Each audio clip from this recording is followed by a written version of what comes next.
President sir একবার অনেক বকাবকিও করেছিল, তাও মোটামুটি সবাই দেখতে পাবে। প্রেসিডেন্ট স্যার তো অনেকবার প্রতিজ্ঞাও নিয়ে মানে নিতে বলেছে, যেমন আজকে একটা বললো, কিন্তু আজকে কেউ তুলি।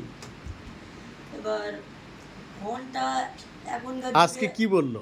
হ্যাঁ, আজকে কি বললো প্রেসিডেন্ট স্যার? কি জিজ্ঞাসা করলো? প্রেসিডেন্ট স্যার জিজ্ঞাসা করলো যে ফোন কেউ চালাবি না যদি 3 বছর মোটামুটি এখান থেকে আমাদের উচ্চ মাধ্যমিক পর্যন্ত ফোনটা যদি আমরা হাত না দিয়ে ভালোভাবে পড়াশুনো করি, তাহলে আমাদের জীবনে আমরা অনেক উচ্চ শিখরে ওঠার সম্ভাবনা আছে।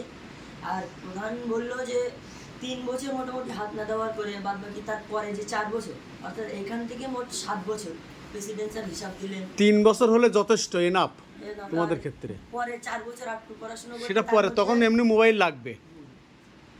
মোবাইল এখনকার যুগে তো একটা দরকারি একটা জিনিস, যে যোগাযোগ ব্যবস্থার জন্য হোক আর বিভিন্ন কাজে।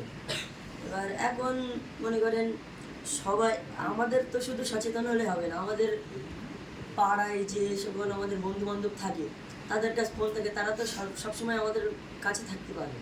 আর আমরাও যখন একাকী থাকবো, একেবারে তো একাকী থাকা যায় না, তাই ফোন চালানোর মানে যে বিষয় সেটা দরকার।